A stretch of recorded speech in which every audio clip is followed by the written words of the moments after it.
नमस्कार दोस्तों, स्वागत है आप लोगों का आपसे एक संगीत यूट्यूब चैनल पे। मैं आपका दोस्त अभिषेक। कैसे हैं आप सभी? उम्मीद करता हूँ आप लोग बहुत ही अच्छे होंगे।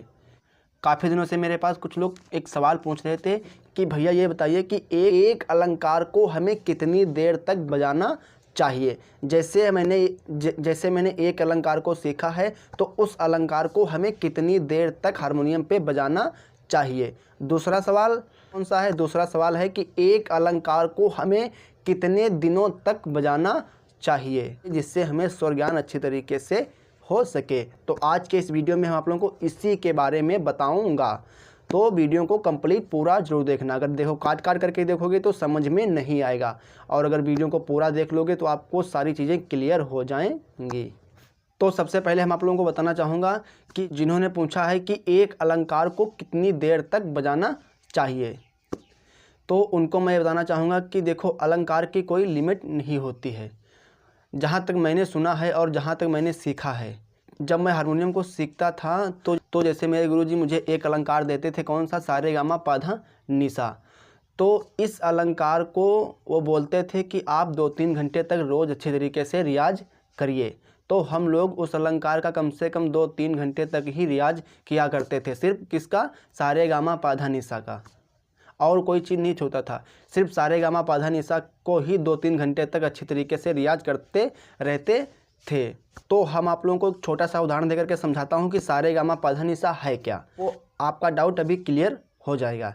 जैसे कि आप लोग अपना जब मकान बनवाते हो तो मिस्त्री से कहते हो कि हमारे घर की जो नींव है इसको थोड़ी मोटी यानी कि ज़्यादा चौड़ी बनाना, ताकि जब मैं ऊपर मकान बनवाऊँ तो कभी भी कोई दिक्कत ना हो। क्योंकि अगर आपकी नींव मजबूत नहीं होगी तो आप ऊपर मकान अच्छी तरीके से खड़ा नहीं कर सकते हो। उसी प्रकार से संगीत में सारे गामा पाधा निसा है नींव। इसको एक नींव मान लीजिए। अगर आपका अच्छी तरीके से सारे गामा पाधा निसा ही यानी कि अलंकार ही नहीं अच्छी तरीके से तैयार होंगे तो आप ऊपर तक कैसे पहुँचोगे? क्योंकि आपको स्वर की समझ तभी होगी जब आप अच्छी तरीके से अलंकार का रियाज करोगे। तो अलंकार का रियाज करने का कोई टाइम नहीं होता है। आपके पास 1 घंटा है तो 1 घंटा करिए, 2 घंटा है तो 2 घंटा करिए, 3 घंटा है तो 3 घंटा करिए, 4 घंटा है तो 4 घंटा करिए। आपके पास जितना टाइम हो सके, आपके पास जितना टाइम हो, आप उतनी देर तक अलंकार का रियाज कर सकते हो। इसमें कोई टाइम का वाद नहीं होता। हम लोग जब अपना रियाज करने बैठते हैं तो हम आज भी अपना कम से कम 2-3 घंटे तक सारे गामा पाधा निसा का ही अच्छी तरीके से रियाज करते हैं, क्योंकि सारे गामा पाधा निसा संगीत की है नींव। अगर ये अच्छी तरीके से ये तैयार हो जाएगी तो आपका आगे का लेवल भी अच्छी तरीके से तैयार हो जाएगा। तो आओ अब ये जान लेते हैं कि एक अलंकार को एक दिन में कितनी बार रियाज करना चाहिए। बड़े बड़े कलाकार हुए हैं, उनके द्वारा मैंने सुना है कि जो लोग बिगिनर हैं, जो सीखना स्टार्ट किया है तो उनको कम से कम दिन में एक अलंकार को 100 बार तो बजाना ही चाहिए। जैसे आपने सारे गामा पाधा निसा अलंकार लिया तो इस अलंकार को आपको एक दिन में कम से कम 100 बार अच्छी तरीके से बजाना चाहिए। कुछ लोग सोचेंगे कि 100 बार करने से क्या फ़ायदा होगा, सारे गामा पाधा निसा ही तो है, इसको मैं एक बार कर लेता हूं तो वही बात। अरे, तो जो लोग इस प्रकार से सोचते हैं वो गलत सोचते हैं, क्योंकि आप इसको जितनी बार करोगे आपको कुछ ना कुछ नया इससे सीखने को मिलेगा। अब आप लोग सोचोगे कि इतने सारे अलंकार बताए जाते हैं, अगर मैं एक अलंकार को कम से कम 5-6 घंटे रियाज करूंगा और एक हफ्ते उसी अलंकार का रियाज करूंगा तो आगे के अलंकार कैसे रियाज करूंगा?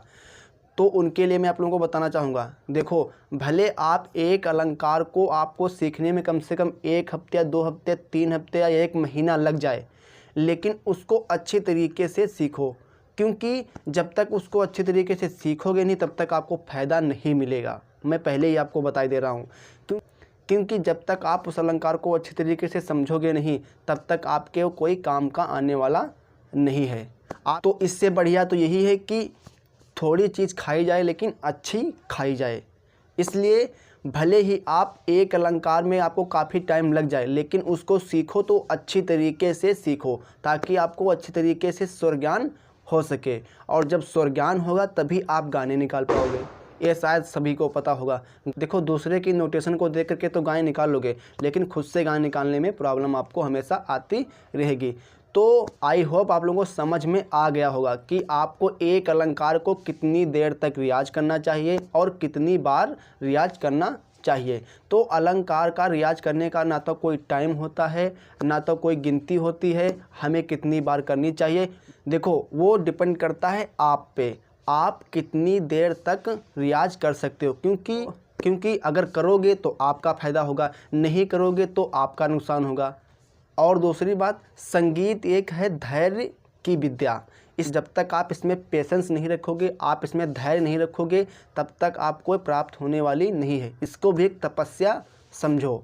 और ऐसा भी नहीं कि आप नहीं कर सकते हो, क्योंकि करते सभी आदमी ही हैं। कोई ऊपर से सीख करके नहीं आता, सभी लोग यही सीखते हैं। बस फ़र्क इतना होता है कि लोग किस प्रकार से रियाज करते हैं। जिस प्रकार से आप रियाज करोगे उसी प्रकार से आपको फ़ायदा मिलेगा, और जितनी देर रियाज करोगे उसका आपको फ़ायदा मिलेगा। तो आई होप आप लोगों के जितने भी सवाल थे वो क्लियर हो गए होंगे। तो अगर वीडियो अच्छा लगा है तो प्लीज़ लाइक कर दें और कमेंट भी कर दें। और जिन्होंने अभी तक चैनल को सब्सक्राइब नहीं किया तो प्लीज़ चैनल को सब्सक्राइब करके बेल आइकन को ज़रूर प्रेस कर लें, ताकि जब भी मैं कोई दूसरा वीडियो डालूंगा तो आप लोगों तक सबसे पहले पहुंच जाएगा। धन्यवाद।